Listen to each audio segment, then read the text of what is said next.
That was after. Yeah, I didn't realize.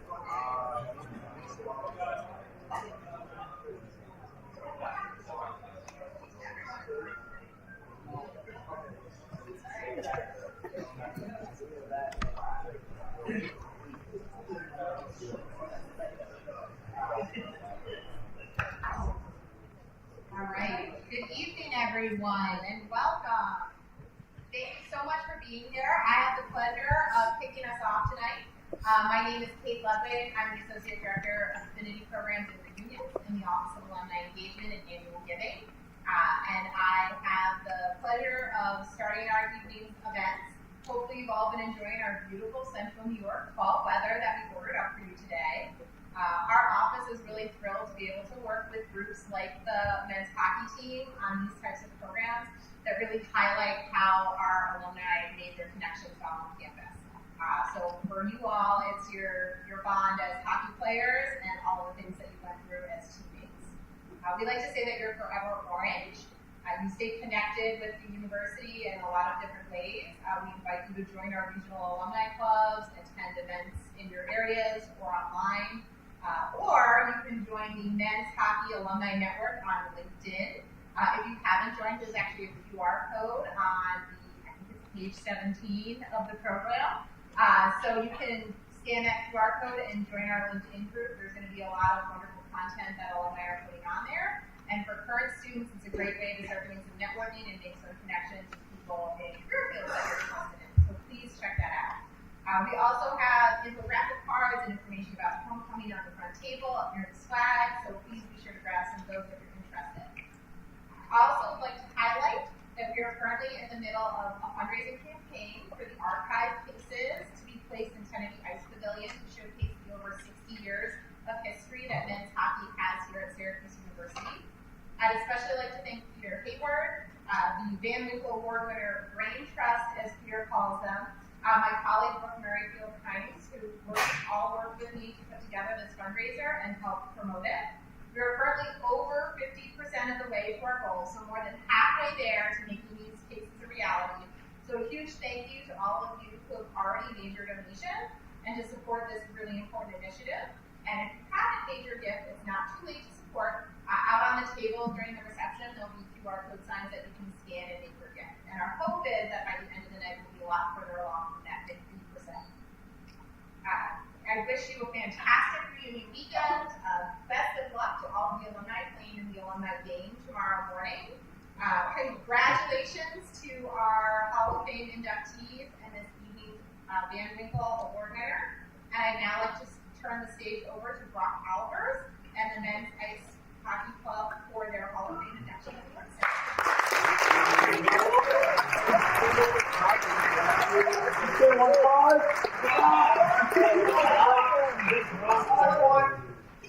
Thanks, guys. It's a great pleasure to be up here again for another year at this event. It's great to see a lot of familiar faces in the crowd and a lot of new faces as well. See the connection that the alumni have to this program. It's really great. It gives me a lot of hope when I become a little bit older like you, Mert, and I can come back every once in a while. So before I start, just a few thank yous.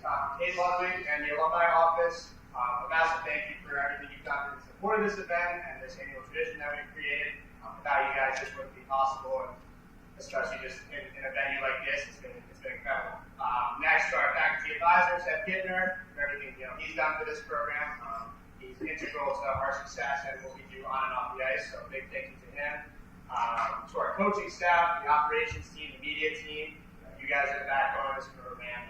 We definitely wouldn't be where we are without you guys right now, so I wanted to take a second to recognize you all. And finally, a massive thank you to the program historian, Peter Hayward, for all of the and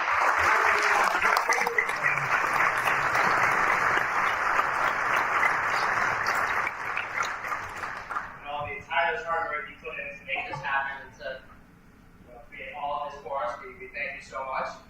So yeah, without further ado, let's get into the Hall of Famers. All 7 Hall of Famers are in different degrees from Syracuse during their time here. 4 Hall of Famers were a member of the SU Hockey House on campus while they were here. 3 Hall of Famers are already on Hall of Fame teams. Each Hall of Famer continued to play hockey after leaving here post-graduation. Each of them says the lifelong friendship and camaraderie was the best part about playing for the men's hockey team. This class includes 3 forwards, 4 defensemen, 5 captains, and 2 player coaches. So Goldie, your Hall of Fame bid is still alive, wherever you are. So yeah, without further ado, we have 2 Hall of Famers who could not be present with us today. So our first Hall of Famer is Jack Crane.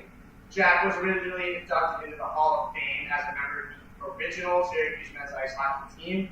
He was described as an offensive defenseman who took duties on and off the ice.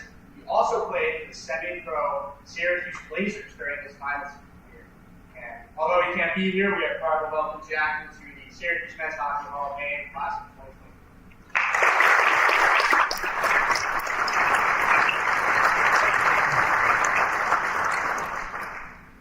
Our next Hall of Famer is Neil Covenden. Neil's hockey journey began in Philadelphia, where he bought a $3 hockey stick so he could play street hockey with his friends. Ever since then, hockey was a massive part of Neil's life, and he won a state championship his senior year in Pennsylvania before continuing on here and joined the Syracuse Junior Blazers his freshman season, and then eventually his sophomore year joined the club team as well. He was described as a playmaker who was highly skilled and had the hardest slap shot of the team. He also earned captaincy in his junior and senior year. Following his graduation, Neil continued to be involved in hockey coaching, earning his USA Hockey Level 4 coaching certificate, coaching youth and high school teams until 2020. He credits Syracuse for helping him create a successful coaching philosophy and use what you got and go try to make them into something more.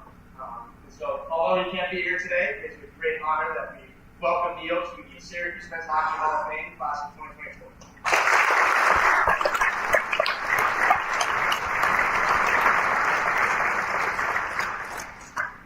So our next Hall of Famer is Ben Potenza. Ben grew up in the suburbs of Boston, so obviously ice hockey was a very, very popular childhood sport. He played Division I high school hockey in Mass and had the intention to continue doing so in college, even garnering a scholarship offer from Boston University.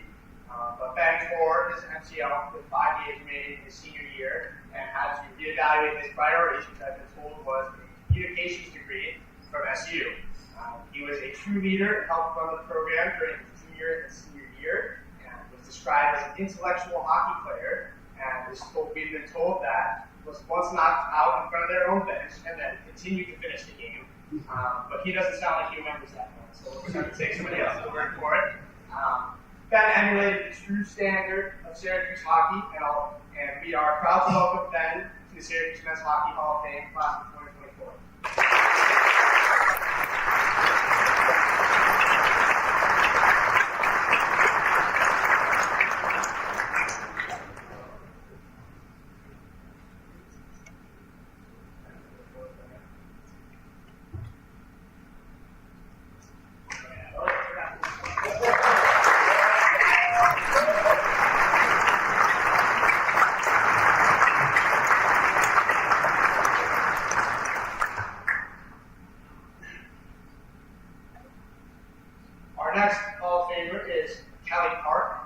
Kelly came to SU after growing up in Massachusetts, where he developed an outgoing personality and a mischievous sense of humor.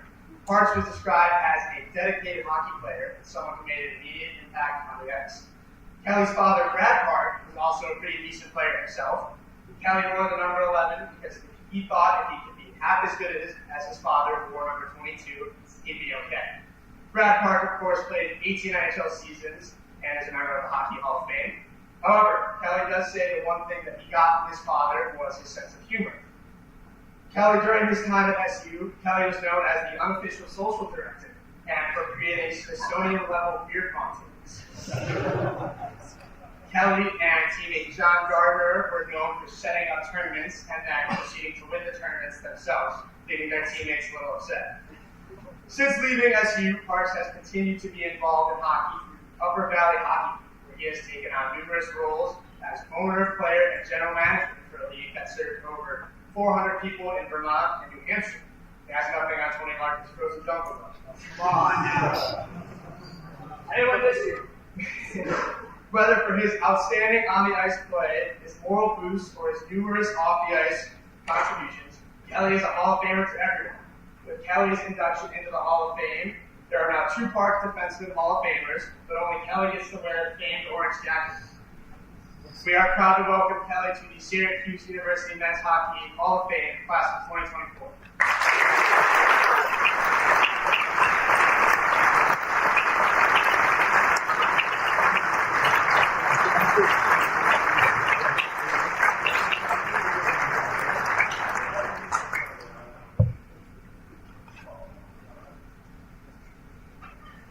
You still get top dog.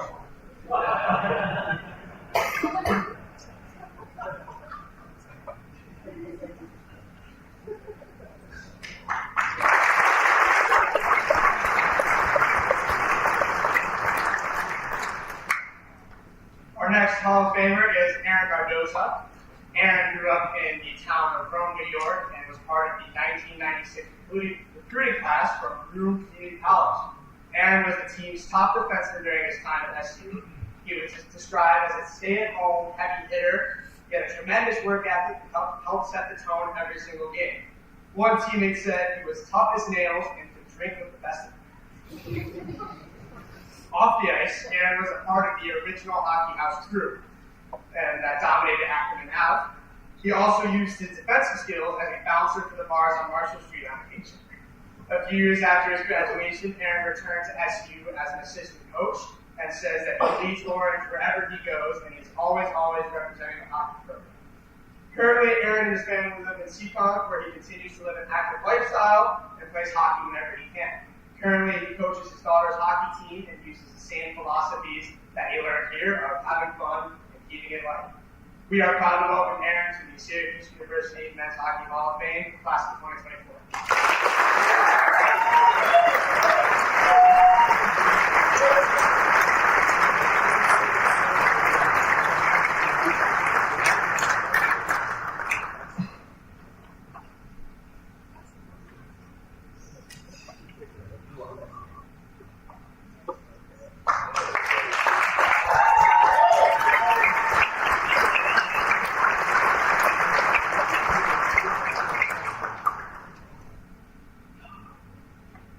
Our next Hall of Famer is Nolan Metzler.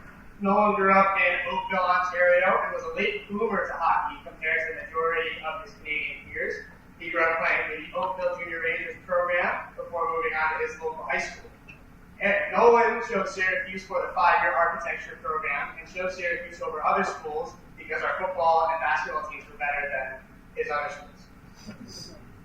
So the level of the club hockey team was a pleasant surprise to Nolan, and Nolan is now known for keeping everybody in touch post-graduation, a touching tribute to his time leading the charge on the team's social events during his time here.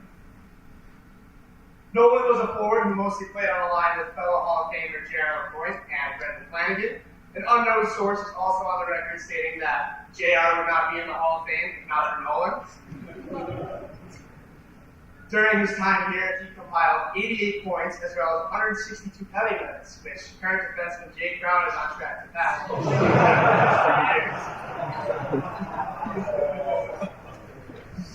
Whether Nolan was supporting his teammates on the ice or bringing the house down at social events, he was always in the middle of everything.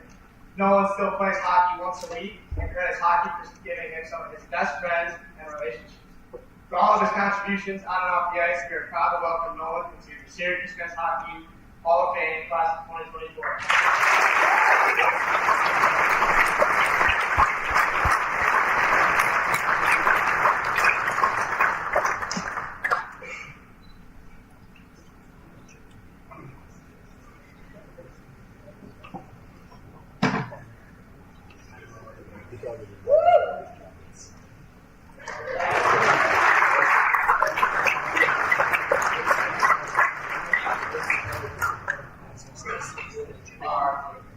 Our final Hall of Famer is the 2015-2016 Syracuse men's hockey team. The team proved that the 2013-2014 team was not a fluke. They earned a top 20 ranking in the ACHA National Poll on top of their second NE National Championship and National Tournament appearance. After a slow start, the team rallied to come out on top with a record of 21 wins, 8 losses, and 2 overtime losses. This team was captained by Nino Pasquale and J.R. Lapointe, and was coached by Nick D'Andre, assisted by Connor Tracy, Andrew Linsky, and John Parks. Current Hall of Famers on this team include Lapointe, Metzler, Pasquale, and they led the team in scoring, while Jamie Catchball held it down the net. The team won 20 games in a row at the end of their season en route to the national tournament, where they had a heartbreaking loss to the University of Illinois. We are pleased to welcome the 2015-2016 Syracuse men's hockey team to the Syracuse University Men's Hockey Hall of Fame class of 2024.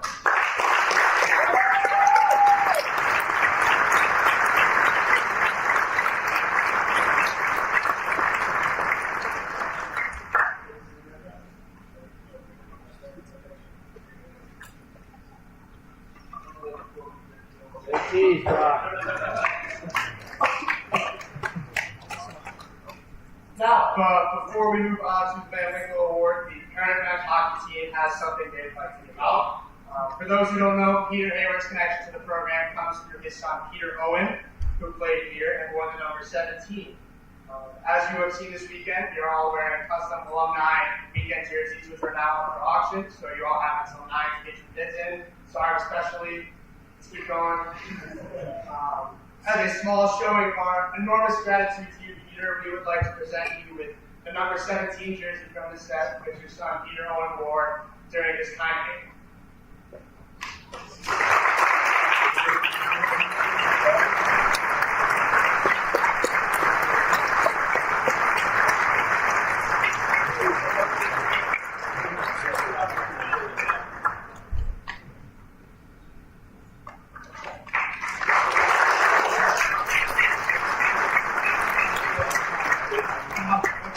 Tim Van Winkle to the stage to present the Van Winkle Award for this year.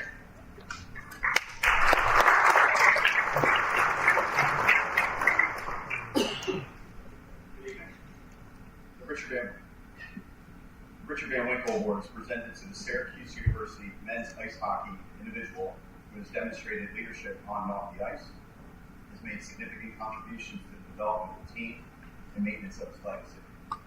Once again, I'm excited to present the award to someone who continued with the growth and development of the program. This year's Richard Van Winkle Award recipient was one of the inaugural SU Hall of Fame inductees back in 2019. When inducted, he was recognized for his team leadership skills, his aggressive offensive play as a defenseman. Today, we are recognizing for his leadership, not just as a team captain, but as someone whose efforts were and have been and remain vital to continuation and growth of the Syracuse program. William Bill Dineen served as team captain and president of the Syracuse University men's hockey team, as well as a member of the Syracuse University Club Sports Advisory Board. Dineen was part of the SU era when his league joined the ACHA. The team moved from its almost run-down conditions of the State Fairground Coliseum to the newly built Kennedy Pavilion. And let's not forget, Bill was the first one to score the goal in the home run.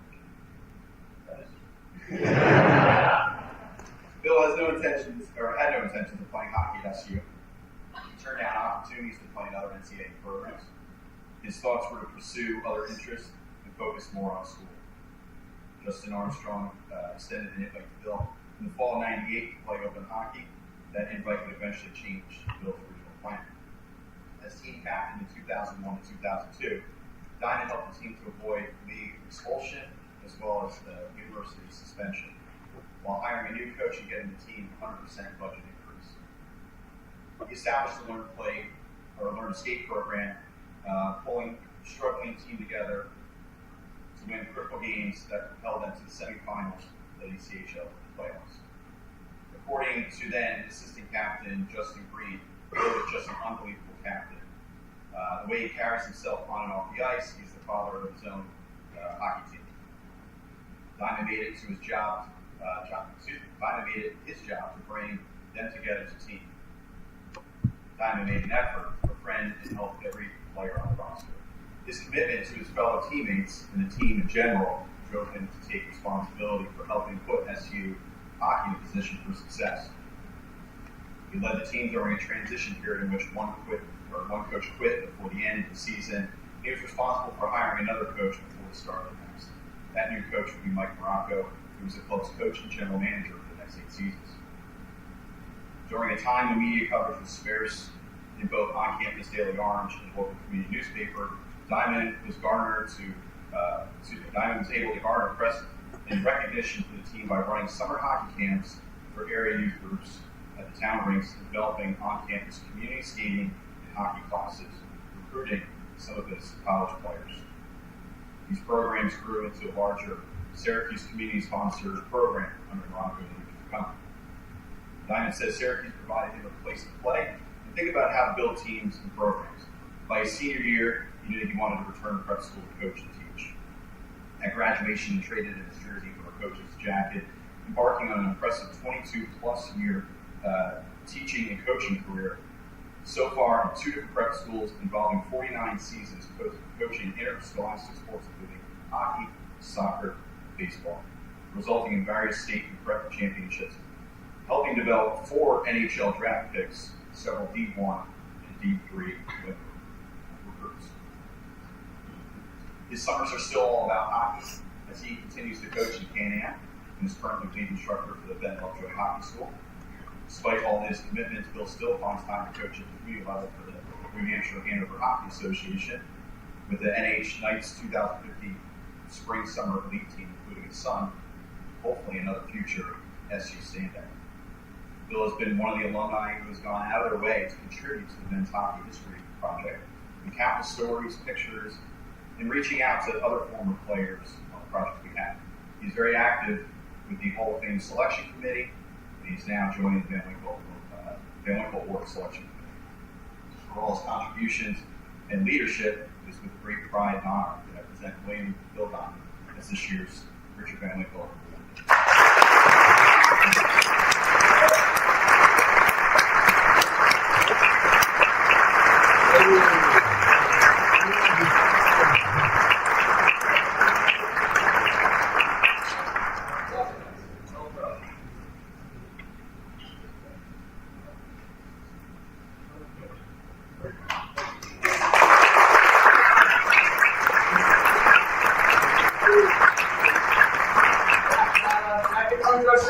So go enjoy the food and beverages all complimentary. Current guys, we can get you guys down here where you got a picture with the Hall of Fame class, and we'll be good to go.